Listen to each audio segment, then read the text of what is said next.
네, 오늘 설교 제목을 교회는 가정의 확장이다 이렇게 했는데 이 설교 제목이 좀 낯설 수도 있을 거라는 생각이 듭니다. 그래서 그걸 좀 설명하는 시간이 됐으면 좋겠고 새롭게 교회를 시작하는 입장에서 또 가정이 얼마나 중요한지, 교회 성도들의 가정이 얼마나 중요한지를 시간 좀 나누는 시간이 됐으면 좋겠습니다. 읽으신 본문 다시 한번 봐주시겠습니까? 디모데전서 3장 1절부터 5절까지 읽었는데 이 내용은 여러분들이 잘 아실 거라 생각합니다. 특별히 사도 바울이 디모데에게 감독을 뽑을 때 감독은 이런 사람을 뽑으라 하고 설명해 주신 그 내용이죠. 여러분들이 장로 직분자를 세울 때 직분자를 세울 때 이 본문을 항상 접하게 됐을 겁니다. 새 교회를 시작하는데 이 본문을 하는 게 임직식도 아니고 오늘 뭐 담임 목사님, 제시님 그런 날도 아닌데 이 구절을 했습니다. 그럼에도 불구하고 이제 가정과 관련된 아주 중요한 명백한 하나님의 가르침이 있기 때문에 그 부분을 살펴보려고 합니다. 미쁘다 이 말이요 그 사람이 감독의 직분을 얻으려 함은 선한 일을 사모하는 것이라 함이로다. 여러분들이 감독은 아니고 집사는 아닐지라도 또 교회의 개척자로서 중요한 사명을 가진 자로서 이 교훈이 나에게 하는 말씀이다 하고 들으시기 바랍니다. 2절 그러므로 감독은 어떤 사람이요? 책망할 것이 없어야 된다.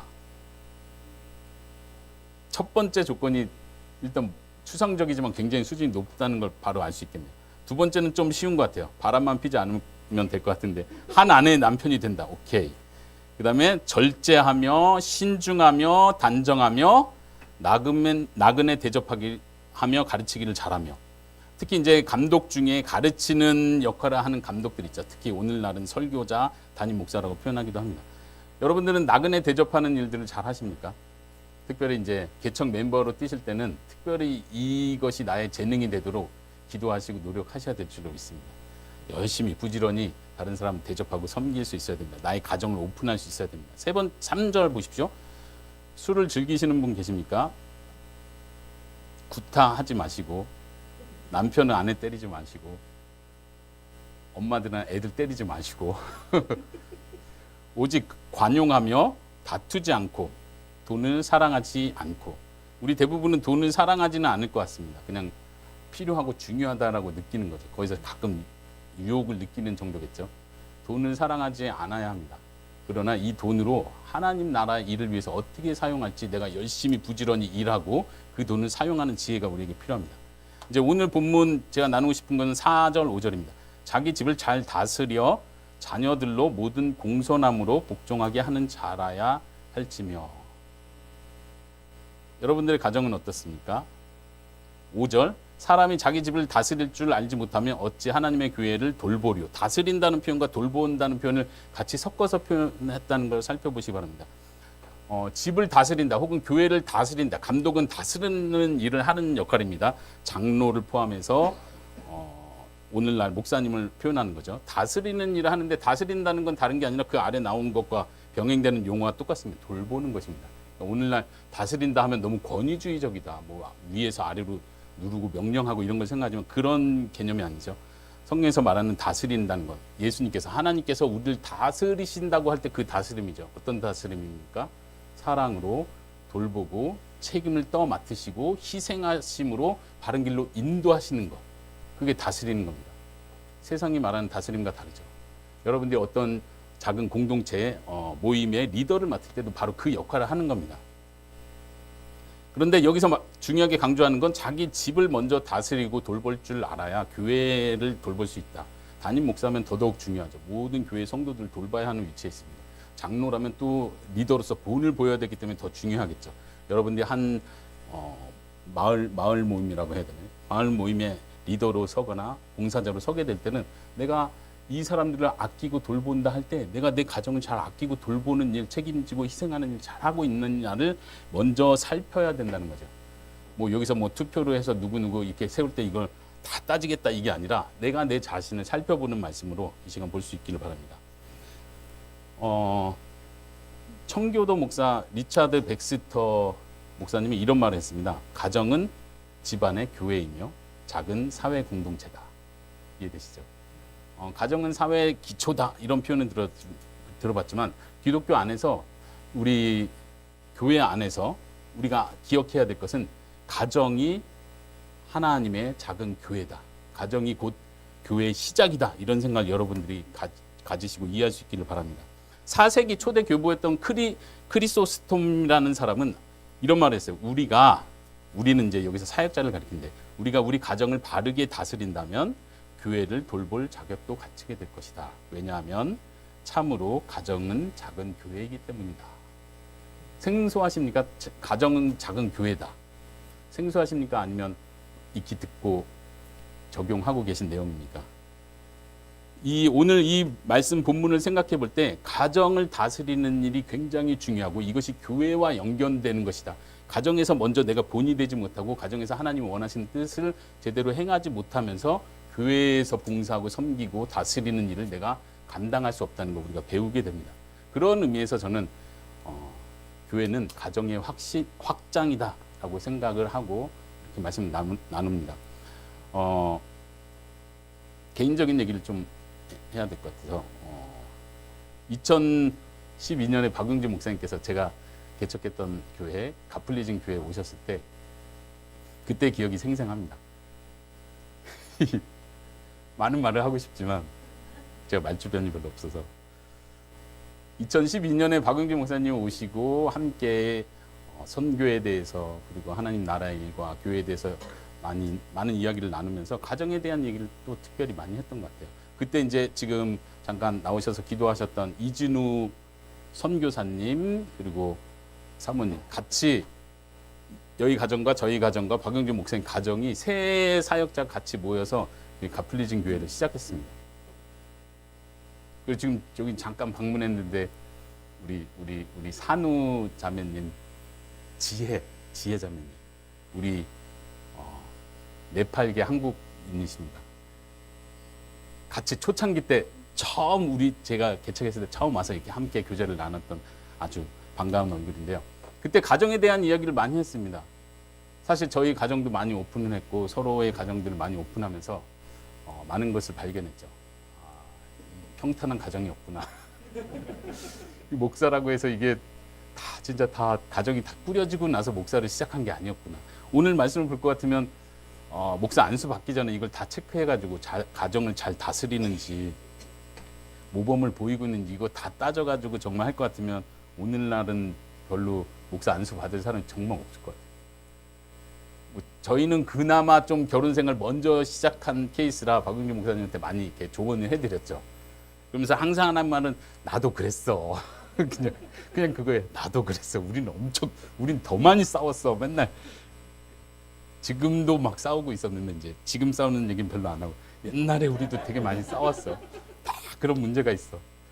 디도서에 보면은 더 강력하게 말을 합니다. 특히 자녀 교육과 연관해서도 얘기하는데 제가 읽어드리겠습니다. 디도서 1장 5절 6절에 보면 내가 너를 그리대에 남겨둔 이유는 디도에게 하는 말이에요. 사도 바울이 이를 정리하고 내가 명령한 대로 각 성에 장로들을 세우게 하려 함이니 하고 장로들의 자격을 설명하는데 책망할 것이 없고 한 아내의 남편이며 방탕하다는 비난을 받거나 불순종하는 일이 없는 믿는 자녀를 둔 자라야 할지니라. 다시 자녀에 대한 얘기를 하는데 방탕하다는 비난을 받거나 불순종하는 일이 없는 믿는 자녀를 둔 자라야 장로로 세워라. 너무 좀 조건이 어렵죠. 그런 사실 저도 제 아버지도 목사님이셨습니다. PK로 자라면서 굉장히 좀 어려움을 많이 겪었죠. 어려움이라기보단 방황의 길을 좀 겪었습니다. 저희 아버지는 교회에서도 굉장히 훌륭하신 자상하시고 훌륭하시고 복음적이시고 정말 하나님 나라 일에 정말 전념하시는 그리고 마지막 돌아가시는 순간까지 목회자로 본을 보이신 아버지셨는데 그거를 부정하진 않습니다. 근데 집에서 제가 느끼고 경험하는 아버지의 모습은 또 달라요. 잘 모르시죠? 혹시 PK 분 계십니까? PK 아세요? PK? 네, 없네요. 우리 말고는 없네요. PK들의 그 고통은 뭐냐면 엄마 아빠의 이중적인 모습을 계속 봐야 됩니다. 저희 어머니도 사모님으로서 계속 여러 성도들 상담해주고 이렇게 항상 기쁘고 밝고 교회에서 항상 밝으시잖아요. 근데 집에 오시면 제가 기억하는 어머니의 모습은 물론 아주 부정적이진 않아요. 근데 이제 설거지할 때 주셔. 설거지하지 주셔. 뭐 이렇게 고민이 많으신지 또 아버지하고 막 싸울 때가 가끔 있죠. 가끔 있는데 아버지하고 이렇게 말로 풀지 못하시 옛날 분이시니까 말로 풀고 이렇게 대들지는 않으시지만 꼭 설교자 막 이게 막 한탄 하는 소리가 제 귀에 생생한 거예요. 어릴 때 그걸 많이 들으면서 자란 것 같아요. 제가 기억하는 아버지는 교회에서 자상한 아버지이기보다는 저한테는 무서운 아버지. 이렇게 몇 개의 충격적인 그 트라우마 비슷한, 심한 건 아니지만 트라우마 비슷한 이런 기억들이 있는데 아버지 저를 엄청 혼냈다. 아버지가 이제 목사님이다 보니까 책이 많아서 이렇게 서재로 옮기기도 하고 이사할 땐 또 아버지 책이 엄청 많아서 초등학교 때인 것 같아요. 이렇게 아버지 책 계속 도와주면서 아버지 이쪽에서 들고 나 이쪽에서 들고 하는데 사과를 먹고 있었거든요. 근데 사과 먹으면서 그걸 한다고 혼내신 거예요. 근데 너무 아버지하고 여행도 많이 다니고 아버지가 또 그런 노력도 많이 하신 분인데 내 머릿속에 그게 기억이 남는 거예요. 그게 무서운 아버지. 부모가 완벽할 수는 없습니다. 정말 믿음으로 키우려고 하고 믿음으로 본을 보이려고 하지만 여전히 또 사역자는 더더욱 교회에서 이만큼 에너지를 쏟기 때문에 집에선 더 풀어질 수밖에 없고 더 편한 모습을 보일 수밖에 없어요. 자녀 입장에선 그게 이중적으로 보이는 거예요. 사실 제가 특별히 PK임에도 불구하고 뜨거운 하나님 체험을 할 수 있었던 이유도 그 아버지의 이중적인 모습 때문이었습니다. 역설적이게도. 제 신앙의 방향은 왜 이렇게 믿는다는 사람이 이렇게 이중적이지? 교회에서 이렇게 찬양 성가대 하는 형 누나들 진짜 막 은혜스럽고 제가 좋아하는 누나가 있었는데 아니 이 누나 말고 교회에서 좋아하는 누나가 있었는데 완전 천사예요. 천사. 성가대 찬양하는데 근데 사생활 이렇게 조용한데 개인적인 만날 때는 너무 막 실망하는 게 많은 거죠. 형들 막 되게 믿음 좋고 수련회 때 막 방언도 하시면서 막 이런 훌륭한 존경스러운 형이었는데 개인적으로 할 때 막 욕도 나오고 막 이런 거 보면서 이게 마음에 이런 이중적인 모습을 보면서 제가 크게 그냥 방황을 했습니다. 그래서 좀 아버지 마음도 좀 힘들기도 했죠. 뭐 큰 건 아니고 한 2번 정도 가출하고 오래 가출한 건 아니에요. 짧게 단기 가출로 이렇게.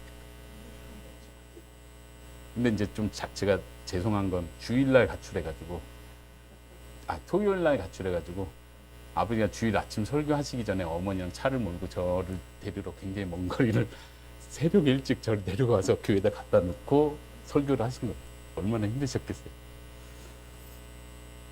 부모가 자녀에게 본을 보이고 정말 신앙인의 모습이 어떻다는 걸 보여준다는 건 참 정말 쉽지 않습니다. 그럼에도 불구하고 내가 정말 하나님을 믿는 자고 하나님의 일을 하겠다고 고백하는 자라면 우리는 목숨 걸고 이 일을 해야 됩니다. 이건 타협할 수 있는 게 아닙니다. 가정은 작은 교회이기 때문에 그렇습니다.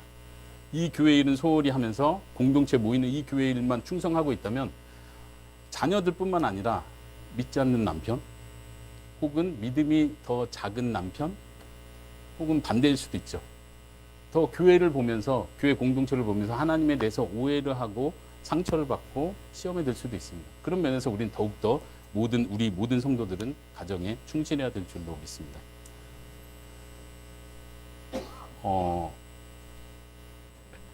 교회는 가정의 확장이다라는 말의 의미를 한 3가지 정도로 여러분들과 나누고 싶습니다.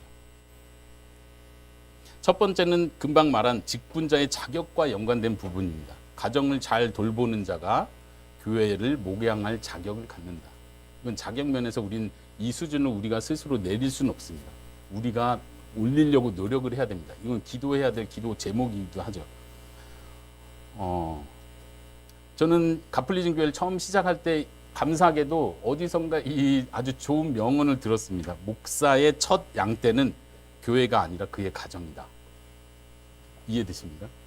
목사로 제가 교회를 개척했는데 물론 진짜로 그때는 다른 성도 아무도 없었어요. 저희 박윤희 목사님도 그렇게 시작하셨겠지만 처음 저희 가족만 데리고 하니까 어디선가 책에서 그 내용을 봤는데 목사의 첫 번째 양떼는 내 가족이다. 그리고 첫 번째 양은 부인이다. 맞습니까? 근데 첫 번째 양떼가 뭐 한 10년, 20년 지나면 첫 번째 양떼가 두 번째 양떼로 순위가 옮겨집니까? 첫 번째 양떼 죽어도 첫 번째 양떼죠. 우리 산후자매가 첫 번째 온 우리 교회 성도예요. 그럼 뭐 10년 지나면 두 번째 성도로 바뀝니까? 아니, 첫 번째는 죽어도 첫 번째로 끝나는 거예요. 목사에게 있어서 가족은 그것과 같습니다. 첫 번째 양떼, 하나님께서 나에게 맡기신 첫 번째 양떼고, 목사로서는 그게 검증의 장입니다. 내가 정말 목회할 자격이 있는가? 첫 번째 양떼를 끝까지 사랑하고 돌보고 하는 그 모습이 실제 교회 안에서 드러나야겠죠. 첫 번째 양이 아내입니다. 아내는 나를 가장 많이 봐온 사람이고, 나를 가장 잘 아는 사람일 뿐만 아니라 나와 같이 많은 시간을 보내면서 내가 하나님의 말씀 바르게 가르치는 대상이기도 합니다. 가르쳐야 할 책임이 있는 대상이기도 합니다. 그런 의미에서 아내는 나를 잘 알죠. 근데 아내의 평가가 이 사람은 안 돼. 설교 앞에서 하고 있으면 너나 잘해. 계속 뒤에서 너나 잘해. 이러고 있으면 저의 목회는 실패를 한 거예요. 하나님께서 맡기신 첫 양과 첫 양떼를 잃어버린 겁니다. 그래서는 안 되겠죠. 그럼 오늘 읽은 본문이 바로 그것을 강력하게 말해주고 있는 겁니다. 이것이 안 되는 사람이 교회를 돌보는 것이 가능하겠느냐, 이렇게 도전하는 거죠. 우리 성도들은 어떻게 적용해야겠습니까? 첫 번째, 어떻게 적용해야 되겠습니까? 이거 벌써 적용 부분인데 먼저 말씀드릴게요. 목사님과 목사님 가정에게 시간을 좀 많이 주세요. 제가 사실 개척을 다시 한다고 해서 태국에 있으면서 몇 번 통화하면서 그 얘기를 했어요. 한 달 정도는 쉬고 하세요. 한 달 정도는 어디 갔다 그 다음에 하세요. 근데 그냥 바로 하더라고요. 근데 여러분들이, 성도님들이 이 중요성을 안다면 목사님과 목사님 가정에 시간을 제공해 줘야 됩니다. 뭐 휴가를 꼭 주라는 얘기는 아닐 수 있지만요. 그런 거 있잖아요. 우리 형제님 중에 어느 분이 목사님 전화해서, 목사님 제가 지금 큰 고민이 있습니다. 지금 회사에서 문제가 생겨가지고 목사님과 이건 신앙적으로 상담을 해야 될 것 같습니다. 오늘 저녁 7시에 찾아뵐 수 있을까요? 그랬더니 목사님 대답이, 잠깐만요. 죄송합니다. 안 될 것 같습니다. 제가 지금 7시에 가족들하고 영화관 가기로 했거든요. 느낌이 어떠실 것 같으세요? 뭐야, 목사님 뭐야? 그러시겠죠? 그래서 목사님은 다른 핑계를 대는 거예요. 다른 중요한 약속이 있다고, 그냥. 혹은 뭐 컨퍼런스가 있다, 뭐 노예 모임이 있다, 이런 핑계를 댈 수도 있는데, 우리 성도님들이 성숙하시다면 그거를 당연히 받아주셔야 됩니다. 목사님 가정이 얼마나 소중한지를 여러분들이 아셔야 돼요. 그게 안 되면 안 되거든요. 내가 상담을 요청하려고 했는데 사모님하고 데이트하러 가는 시간이래요. 데이트? 여러분들이 더 성숙할 수 있고 목사님과 목사님 가정을 위해서 배려할 수 있는 수준까지 올라갈 수 있길 바랍니다. 이게 첫 번째 적용이 될 수 있을 것 같아요. 두 번째는 그걸 여러분들에게 동시에 적용하시기 바랍니다. 내가 내 가정을 제대로 사랑하고 돌보지 못하면 나도 역시 교회에서 하는 내 행동이 이중적일 수 있다는 것을 자꾸 생각하셔야 됩니다. 내 가정도, 아내도 나를 인정해주지 않고, 내가 얼마나 불친절하고 내 말 얼마나 함부로 하고 아내를 기울여주지 않는다는 거 아는데, 내가 교회의 다른 성도, 형제들, 지체들하고는 친밀하고 경청해주고 그러냐 격려해주고 있으면 아내 입장에서는 저 사람 뭐야, 이중적으로 느끼겠죠. 하나님께서는 어떻게 보시겠습니까? 하나님께서 우리를 어떻게 보실지를 생각하셔야 돼요. 하나님께서는 목사도 마찬가지고 여러분도 마찬가지고 교회 일 열심히 하고 봉사하고 열정적으로 헌신하고 시간을 투자한다고 해서, 그래 너가 다른 건 잘 못해도 비록 아내에게 욕하고 좀 짜증은 내지만 그래도 교회 일 봉사 열심히 하니까 그래도 나는 너를 좋아한다, 축복한다, 이렇게 하시지는 않을 것 같아요.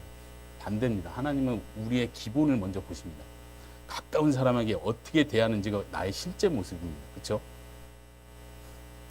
저도 목사 생활을 해봐서 알지만 교회 성도들에게 화 안 내고 이런 건요 어렵지가 않아요. 외국인 사역하면서 외국인들이 저를 되게 좋아해요. 왜냐면 화낸 적이 한 번도 없거든요. 근데 제가 그 사역하는 한 9년, 외국인 사역하는 9년 동안 아내에게 몇 번 화냈는지 세보려면요 못 셉니다. 굉장히 이중적인 거잖아요. 그 내 자신을 바라보면서 계속 반성하는 거예요. 겉으로는 얼마든지 위장할 수 있습니다. 교회 안에서 행복한 표정할 수 있고 친절한 표정할 수 있고 다른 형제 자매 간에 이 교제를 통해서 막 은혜 받은 모습 간증할 수 있습니다. 근데 정작 집에 와서 아내와 남편과의 관계에서 또 애들을 대하는 나의 모습이 하나님 보시기에 옳지 못하다면, 바르지 못하다면 그 하나님께서 기뻐하시지 않을 거라고 생각합니다. 오늘 본문 교회는 가정의 확장이다라는 표현에서 첫 번째는 가정을 잘 돌보는 자가 교회를 목양할 자격을 갖는다. 두 번째는요, 가정에서의 행복이 교회의 행복으로 확장되어야 된다. 확장된다는 개념에서 우리는 모두가 교회가 행복한 교회가 되기를 원합니다. 사랑이 넘치고 또 그런 면에서 성장해 가고 더 성숙해가는 교회를 꿈꾸고 있습니다. 그런 마음으로 함께 동참했을 줄로 믿습니다. 그래서 어쩌면 이제 개척자로서 내가 뭘 봉사할까 더 고민하시겠죠. 정말 내 시간과 내 열정과 내 돈을 투자해서 이 교회가 세워져 나갈 수 있다는 그런 자세로 오셨는 줄로 믿습니다. 근데 먼저 무엇보다 내 자신을 좀 살펴봤으면 좋겠어요. 이게 되지 않고 교회의 프로그램이 풍성해지고 교회가 조직을 잘 갖추고 많은 사람들이 이 교회를 좋게 생각해서 더 성장하고 있다 할지라도 내가 하나님 앞에서 성숙한 모습이 너무 미흡하고 이중적이고 위선적이라면 내 가정이 행복하지 않고 이런 경우가 충분히 있을 수 있다고 생각합니다. 교회 오면은 기뻐, 반가워, 나를 알아주는 형제 자매가 있고 서로 대화하면 말이 통하고 또 교제하고 뭐 이렇게 하면 활동하면 막 힐링이 돼. 근데 집에 오면 짜증이 나. 말도 안 듣고 애들 말 안 듣지. 남편은 내 마음 몰라주는 것 같지. 반대로 또 아내는 교회에서 그렇게 표정이 밝은데 자매님들 잘 생각하셔야 됩니다.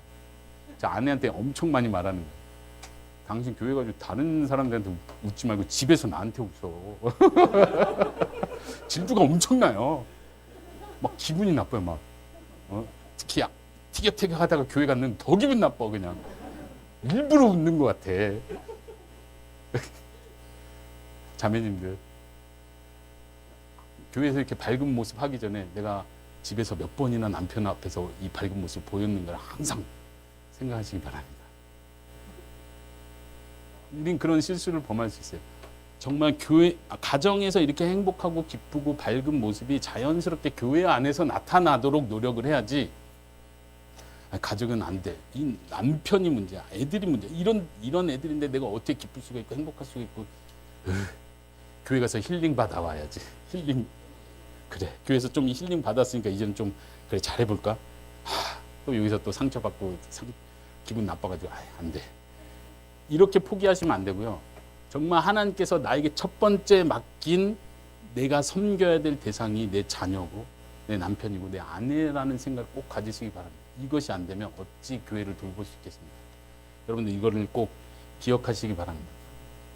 교회를 시작하는 이 시점에서 앞으로 우리 교회가 정말 행복한 교회가 되려면 나부터 내 가정부터 정말 하나님께서 명령하시는 것을 순종하는 삶 살면서 그게 교회 안에 또 나타나도록 해야겠다. 이 결심을 꼭 할 수 있기를 바랍니다. 네. 세 번째인데요. 세 번째는 가정은 신앙 교육의 기초가 되어야 한다. 이것도 많이 들으셔서 잘 알 거라고 생각합니다. 다시 반복하는 의미로 여러분들께 상기시키기 원합니다. 나주혁신 장로교회는 그거를 특히 잘하고 계시다고 생각하고 또 그런 스케줄로 계획으로 주일학교 교육을 계속 이루어 가실 거라고 생각합니다. 그럼에도 불구하고 내가 지치니까 이제 교회에 자꾸 위탁하려는 마음이 있어요. 내가 안 되는 거 저분이 해주시면 될 것 같고. 그렇잖아요. 우리 잘 알지만 엄마가 우리 애한테 말하면 안 들어도 옆에 이웃집 아줌마가 말하면 애가 순종하잖아요. 우리 집에서는 그렇게 말 안 듣던 애가 교회 오면 또 말 잘 듣잖아요. 그러니까 내가 안 되는 거 저기 우리 형제 자매가 좀 도와주면 좋겠다는 마음이 있어요. 그건 사실이에요. 그런 효과도 굉장히 중요합니다. 그게 공동체 특성이니까요. 그런 도움을 받아야 됩니다. 내가 감당할 수 없을 때는. 그럼에도 불구하고 포기하는 자세로 교회에 위탁하는 자세는 아주 모든 걸 다 그르칩니다. 기본적으로 하나님은 우리에게 먼저 자녀를 맡기셨습니다. 그걸 잊지 마시기 바랍니다. 내 자녀를 내 가정에서 내가 책임진다는 생각 하시기 바랍니다. 오늘날은 모든 교회가 다 주일학교를 가지고 있죠. 통합예배로 시작하지만 어쨌든 또 성장하면 주일 부서를 계속 만들고 이렇게 할 줄로 생각하는데 주일학교가 처음 생긴 것도 사실은 좀 안 좋은 배경에서 주일학교 처음 시작했죠. 산업혁명이 일어나고 특별히 이제 영국 쪽에서 어린이 노동이 계속 강행됐대. 주중에 도리어 아이들이 나가서 일해야 되는 그런 상황에서 이제 사역자들이 주말이라도 아이들 모아서 공부를 가리키고 그때는 이제 성경 공부는 아니었고 공부를 가리키고 글자를 가리키고 교육을 계속 하기 위해서 주일 학교를 만들었습니다.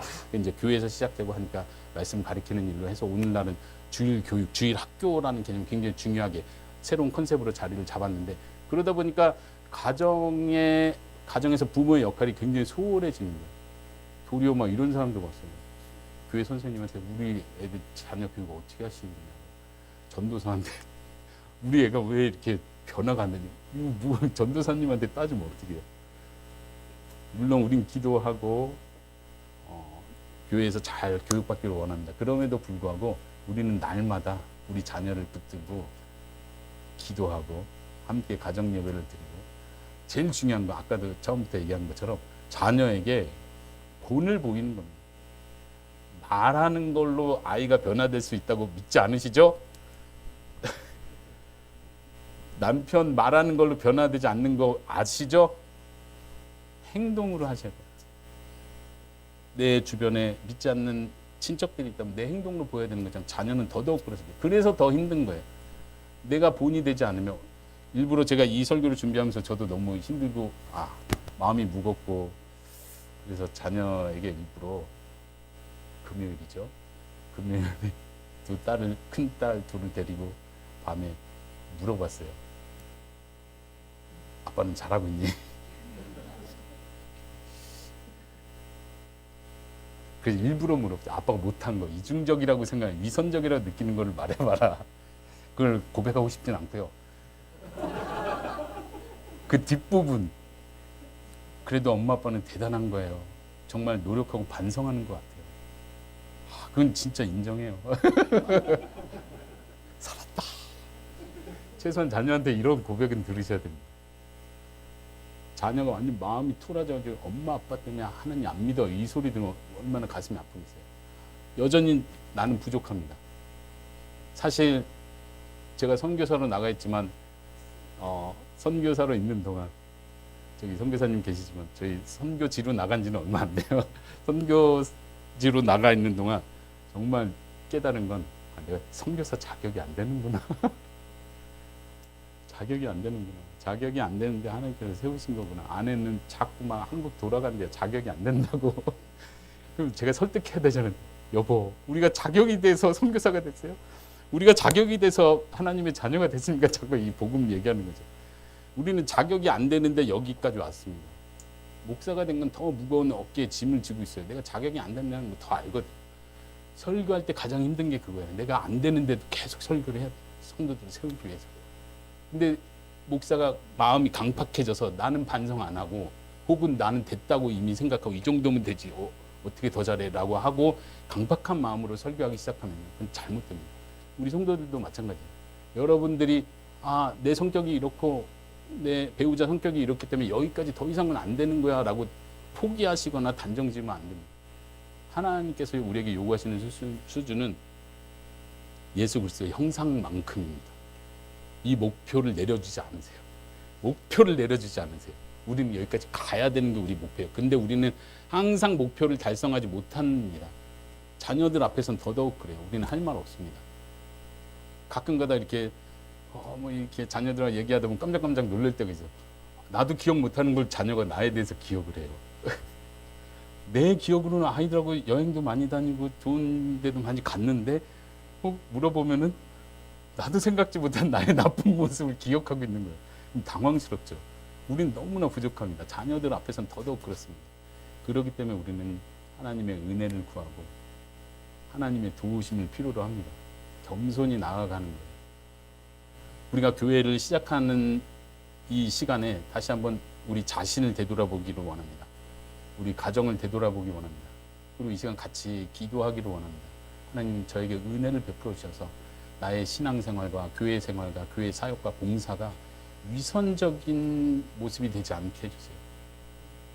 진짜 가정에서부터 남편과 아내를 사랑하고 자녀를 진심으로 사랑하고 노력하고 또 잘못한 건 인정하고 회개하고 하나님 앞에 다시 나가면서 도움을 구하는 그런 삶을 살아가게 해주세요. 내 가정이 먼저 행복하고 기쁠 때 믿지 않는 사람들 혹은 교회 다른 형제자매들이 우리 가정을 보면서 나도 저런 가정이 됐으면 좋겠다. 예수님을 믿는 가정은 진짜 뭔가 다르구나라는 걸 느낄 수 있도록. 그리고 그런 가정들이 우리 성도들의 가정들이 모였을 때 이 교회는 너무나 진심으로 행복하고 에너지가 넘치는 교회가 될 줄로 믿습니다. 그런 교회가 될 수 있기를 바랍니다. 나주숲, 앞으로 오게 될 하나님께서 보내실 수많은 사람들이 있을 텐데 그들이 단지 성경 지식이나 말을 통해서 변화되는 것이 아니라 여러분들의 모습을 보고 여러분들의 가정을 보고 변화되는 역사들이 계속 일어나기를 소원합니다. 이 시간 잠깐 제가 기도하고 마치도록 하겠습니다.